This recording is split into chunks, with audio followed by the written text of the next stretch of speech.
But it's good to have you here now, today, and then without further ado, Marco, stage yours. Sorry, I forgot to mention that you can also have grab a beer or something while it, but now, if you do it, then please do it quietly because we have the camera. Right. Okay, so my name is Marco. You see there, I'm a developer at H1, and today I'm going to be talking about how you should use, or that you can use WordPress as a framework. So WordPress is a blogging tool. It started as that, and that's how most of us started with it. It wanted a blog, wanted a simple page, and WordPress is a nice tool, simple tool to do that. Then WordPress started growing and starting having a lot more functionality into it, always with that kind of simple view, and never losing is that the blogging platform also in it. But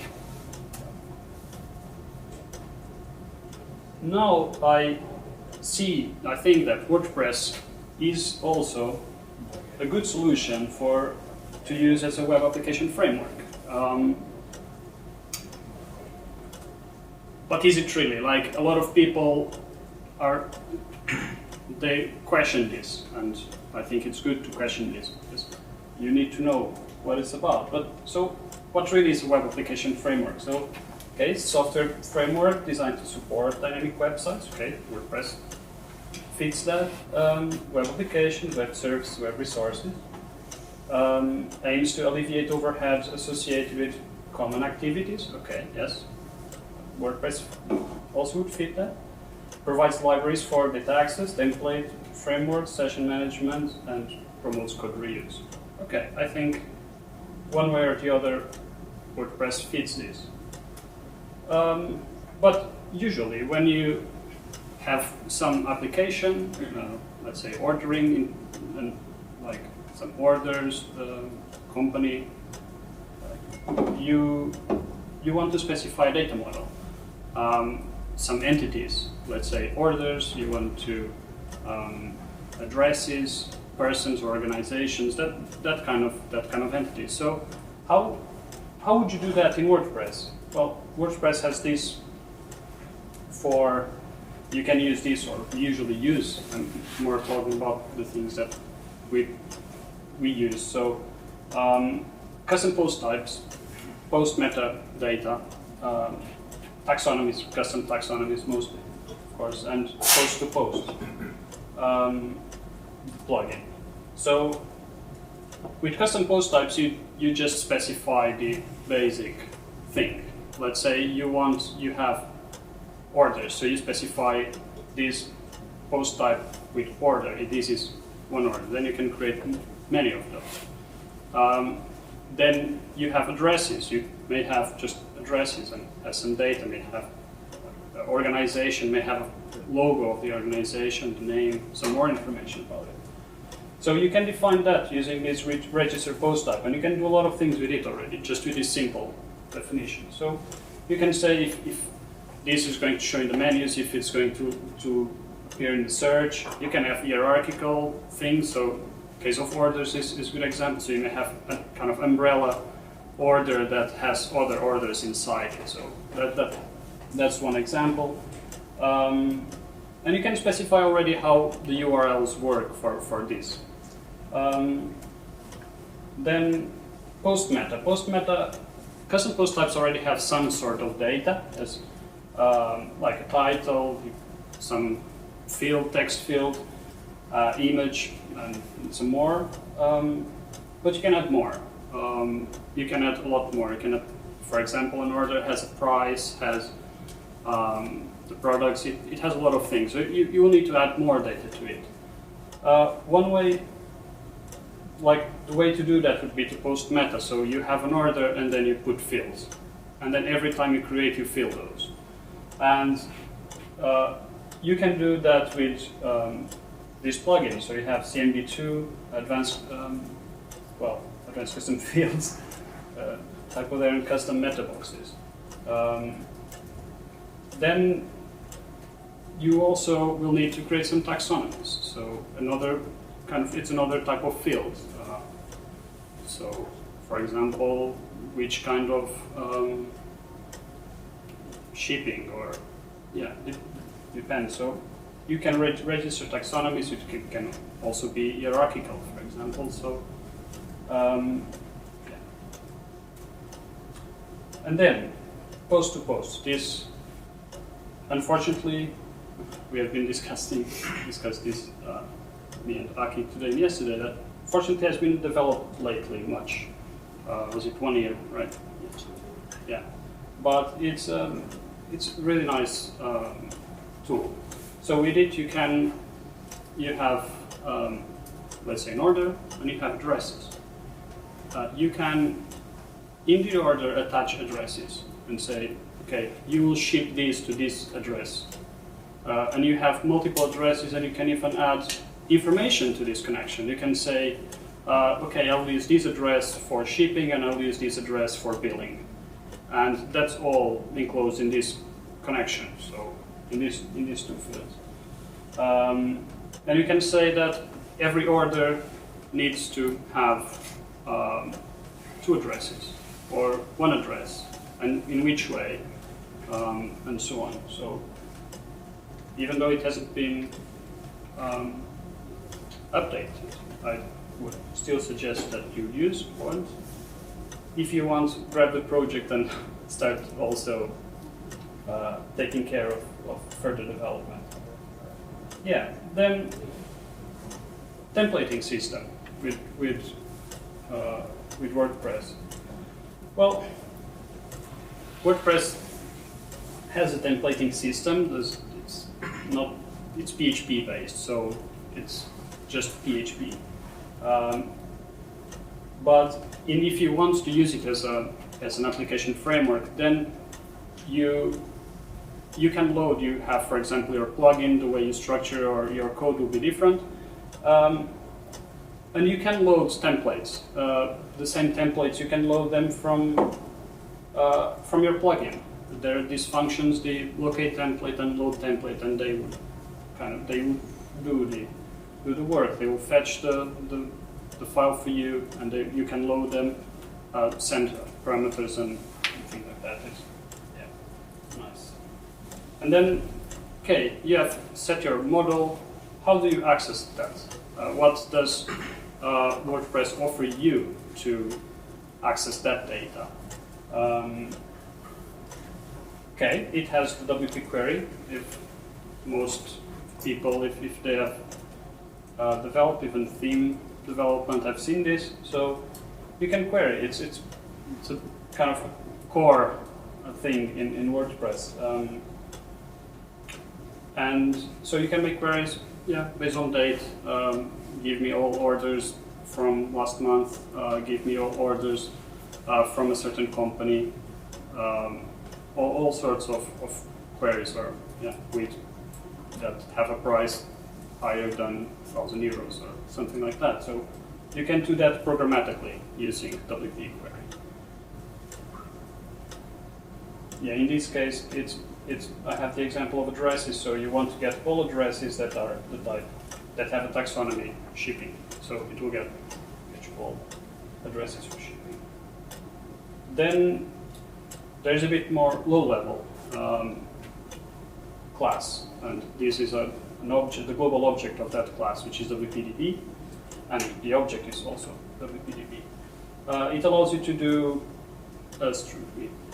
things directly with the database, so you can send SQL and to it. You can do it insert, replace. You can also do other kind of a bit higher level. So you get column, get row of queries. So you don't have then to process it. It will give you already kind of a processed the data, and it escapes data. So it's quite nice in terms of security. You don't need to worry then about that. You give the query, and then it will do that for you.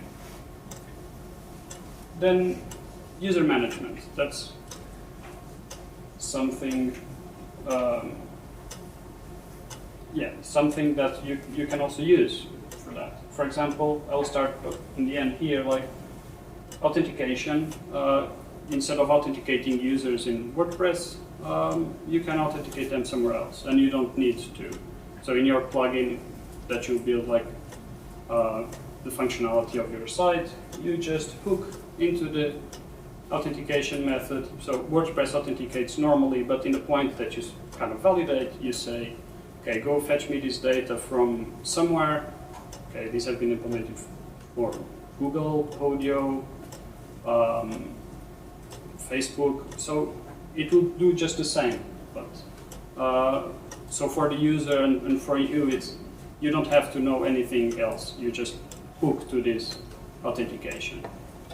And then it's nice because by default you have user roles. You have user capabilities. You have user metadata, so you can extend with Twitter account, Facebook account, and other things. You can extend this. You can create new roles, and you can create new capabilities, and you can have meta capabilities. So you may have this capability. So a capability is, let's say, edit posts. So when you want to say access something, you can check for that. Can this user edit a post or delete a post? So meta capability kind of, you may have one of these capabilities, but instead of having just edit posts, have more than those. So may have 5 or 10 or as many as you want, and this can users, so it will map those. You can check for all of those at once without. So you kind of create a model for the users, and then you check the permissions for that. Then internationalization, localization. Okay, so in your plugin, your kind of code, you can. WordPress comes with the getText function, so you can every string you put, every text you put there. You can give it a text domain, and then it will. It allows for translation. You can then look at the things and translate it there. And this is how, for example, you load the text domain. This example, how you load the text domain in a plugin. It's a bit different. And if it's a new plugin, then there is a load new plugin. There are some tricks with that, so pay attention. And then for the person who wants to translate your plugin or so on, there is these pod files. Can use people usually Poedit or other tools like that. And there is this internationalization tools from WordPress that give you commands like make pod and grant pod that generally that they run through the plugin, and they get all the strings and they create that for you without just in a command line. So you can automate even this if you want. Then simple examples. So okay, you want to have Ajax. Yeah, WordPress has kind of default support for that. You set the Ajax URL. That is the admin Ajax URL. You make your whatever PHP function that will process that. You create these hooks. You create these hooks with in this case, with an action. In this case, it's demo. And then you make a request. And the only thing in your JavaScript, and the only thing you need to check is the action. So in this case, the action is demo, and that's it. So you may have like demo 2, and if you have demo 2 and set here, then you can assign a whole different callback, and you handle this. Yeah. So yeah. Okay. Then very often frameworks and in your sites you want to consume external APIs. And get external resources generally. So WordPress comes with another API, which is the HTTP API that does that. It kind of really abstracts the thing for you. You don't kind of know what is happening behind the curtain, like which method is in use, because it will just check. It has kind of a list and it checks which one is available. and the first one that in that list that picks, then that's okay. It uses that. If it finds that, it will use that. And these are just some functions of some of the functions that it has. So just make a normal get and a post. This is kind of alias for kind of parameters for these. Then, okay, you make a request and you get a response. Then you have functions to get headers, to get a response code, a lot of things like that. To get the head, it's not here, so it's only the headers. And it's really, really useful. And it also has nice hooks. For example, recently we had this issue that, okay, didn't work for some reason and it failed. So there is this, we found out that it was the TLS version, and it's not in the options directly to do that. So there is a hook to change the transport wherever it's set just before it sends it. So we could see and test that specific version and change that. So yeah, hooks are nice. Then API provider. So you may want to create your own API to with your data, with your model, with what you just created. There was a really nice talk in WordCamp Film about that. Check WordCamp TV and WordPress TV, yes, and slides from Tony Covenant, is it? Yeah. Really, really nice. So with this WP REST API, it's right now a plugin. It will eventually be part of core, even though the site just says that it will be part of core in 4.1, which is one, but anyway. It supports nice authentication, even OAuth. There are methods for that. You can query for add, delete, edit, whatever this post meta, users, media, pretty much everything. Custom post types, you can create your own endpoints in the API. So anyone can just go and access that URL. One of the things, for example, okay, some examples, you want to get posts, okay, that's it. You make a get to post and you get. If you want to get a specific post, then you do this and you put post ID. You want to create a new post, you do this and you put the post data in your payload, edit a post, a specific post, and get the and change post meta. These ones have asterisks because they require authentication. Even to get post meta from any post, you need authentication. That's something that, well, it was kind of a decision that was made that was either everything or nothing, and for security is like everything is protected. But you can also use a hook that for a certain endpoint, when you make a call, get posts, then you attach the metadata you want to that request. So you can extend everything. So just the fields you want for security. So. No caching. WordPress has also this other API called Transients API. It's part of core. It's very similar to the Options API. And the data can be stored in multiple places. So by default, if you don't have anything else, it's stored in the database. But then you have these plugins, which are a bit different than normal plugins because they don't go into the plugins folders. They are just this WP object cache.php that you drop in your WP content, and then you are able to use Redis or Memcached, or there are other more implementations than this. And it can be used on the network level and on the site level. So you may have different places to have cache at the same time. So you may have some cache for the whole site at the same time, and that you have bits of cache just for the specific site you're on. So if you have 3 sites, you have specific one and network level.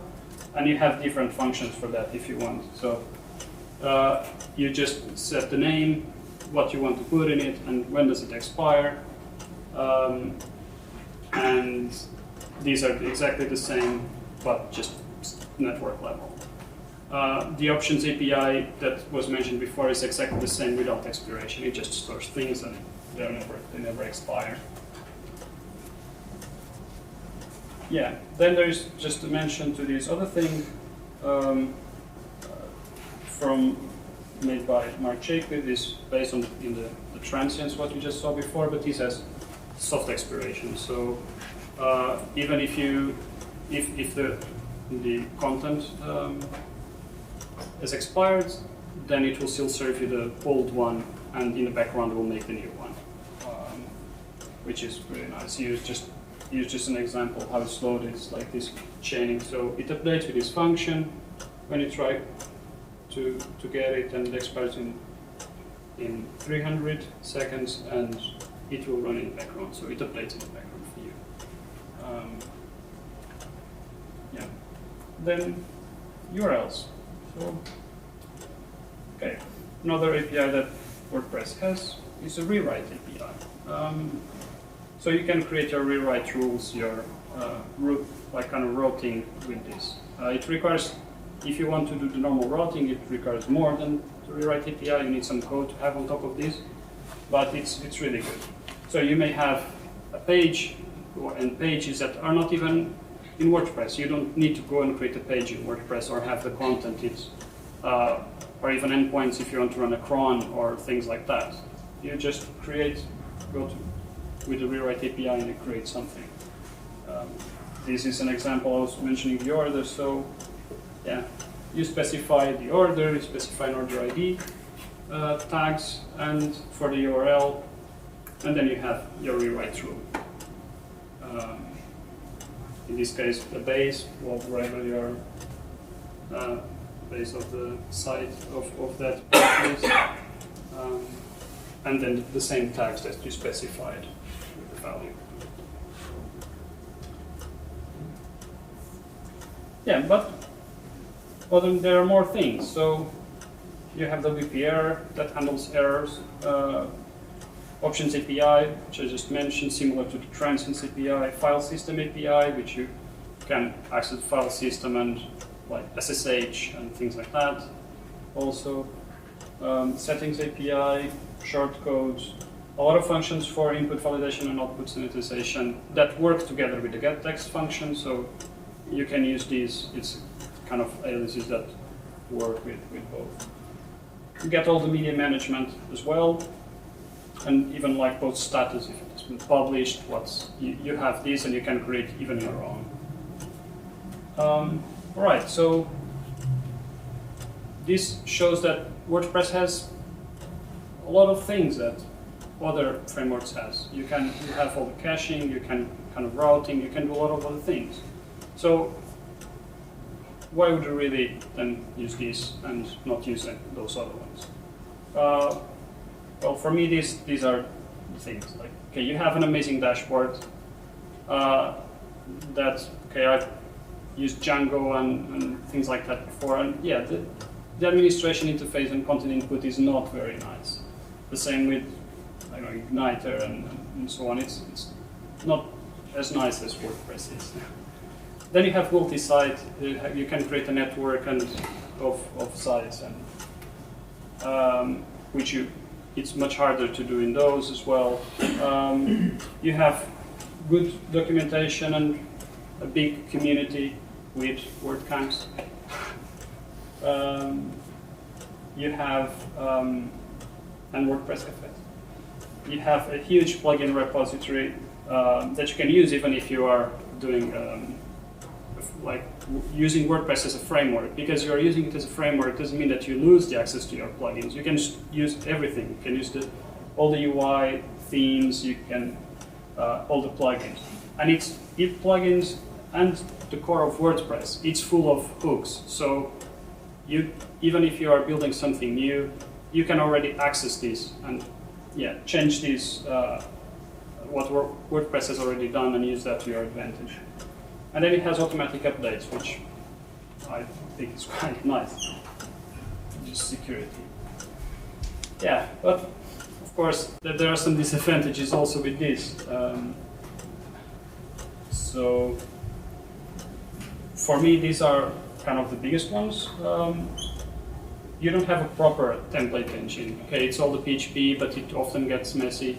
There was also a presentation in WordCamp Finland last week about DustPress that kind of tries to make this a bit better with some kind of template and more structure, which takes also to the second point. So it doesn't have a strict structure. So if you want to build it, build an application with this, there's a bit of an overhead for you to create your structure of your code. So and how to structure everything. So this is something to be aware in terms of time.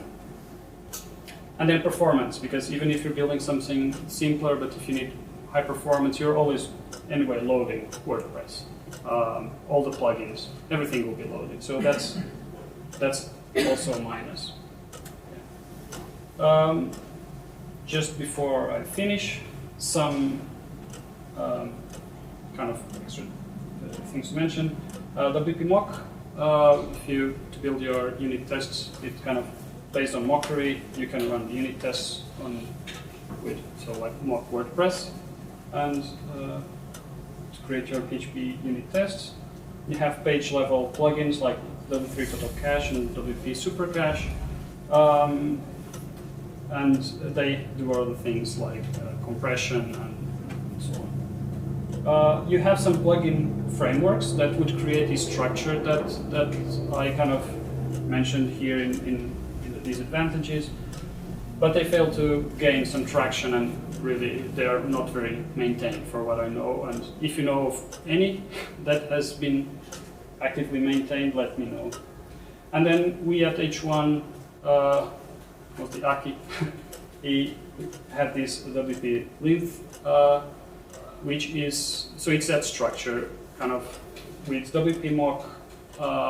It's in GitHub. If you go to our GitHub, you can use it. It's a bit better documentation. But yeah, so it has Mockery. It's a composer package. It's not a plugin. So, and yeah, it has auto loading from Symfony, actually using that. So Aki's blog has some posts about this. Yeah, and that's it. Do you have any questions? All right. Yeah. Regarding the users and the other things, is there any all the other things? That is there some practical limits that what is the like amount of users? If you like have 2 million users put in, then are there some parts of the system that gonna break? I haven't tested with 2 million users, but for certain operations, I would say that you need to take that into consideration. Because even if you do big imports and or delete, for example, 3,000 posts, that you can't just do it at once. It takes time because it has to go through all the WordPress, so all the filters, and every time you delete one, it needs to go through on. So I think there could be some limitations in that, but of course caching will always kind of help in a way. Have you yourself run any limitations? Not really. With posts to posts, I had to do some change, like tweaks in the way I make queries, but that was really, I think, the only time I did.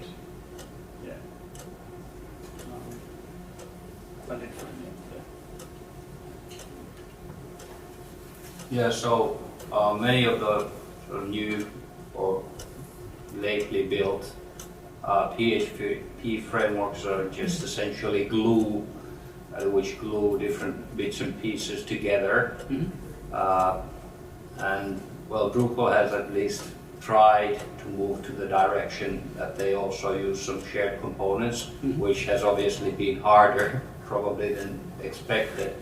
Mm-hmm. Do you know if it's going to stay more or less the same, or is there some plans for, I mean, just because this one looks quite the same as it did in 2005, There are new APIs. For example, WordPress API. Yeah, there are new There's a big APIs, change. yes, but, There's a big but change like in- the structure itself is going to stay. Uh, Investment-wise, Yeah, I think the structure in WordPress is going to stay very similar. There may be some change in terms of in functionality, like taxonomy in the taxonomies with metadata for those. There was some things, but not. At least I don't know of anything, or I don't know if there is a big plan for that. Post to post, for example, that's now a plugin could come. It was mentioned last WordCamp Europe that it may become core, or something like that to be implemented into core, which would be nice. But anything bigger than that, I don't think so. yeah, and there's no, inherent advantage of replacing a component that works with something different. So Yeah.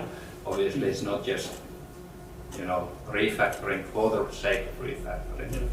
Well, WordPress needs some refactoring Yeah. in its older classes, but yeah, that's been done a lot. Every release has under the hood there are a lot of there's refactoring there. Is there any risks that if you do use those APIs, that the actual APIs will change drastically, that you need to rewrite part of refactor your own application on top of WordPress when it's auto updated, for example? No, that's one of the things really nice with WordPress is that the backwards compatibility is really taken in like very serious way. So that's usually not the case with the core APIs. With the REST API, it's a bit different because it's still a plugin. Even though now it's more stable, I don't really know why it isn't in core. But there will be, if you want to follow, I think Friday at 3 a.m. If you don't have nothing to do on Friday at 3 a.m., there is WP Sessions, a talk with one of the head developers of that, part of the REST API. So hopefully there will be some data about that. But with the REST API in its development in the last year, it had some changes, and it requires some coders to do some changes on it. Yeah, but it was open that it was not the final thing yet. But now it's kind of. But I think that because they just released the 2.0 version, which Yeah. kind of breaks the compatibility, you can still run the original one like at the same time, so it still Yeah. works Yeah. fine. So even in there, they didn't make any changes. You actually have to change everything. Yeah.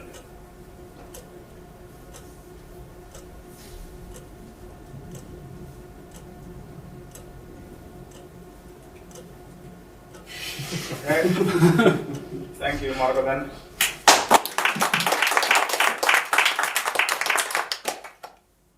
You'll be around if there are some questions in Yes, privacy. please And share then, things. yeah, sorry.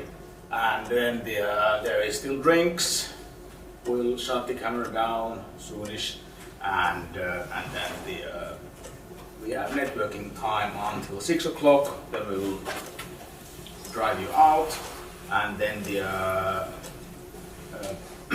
at Pub Amsterdam, next to the metro station, is the place where you can continue discussion if you still want to continue with WordPress. Thank you.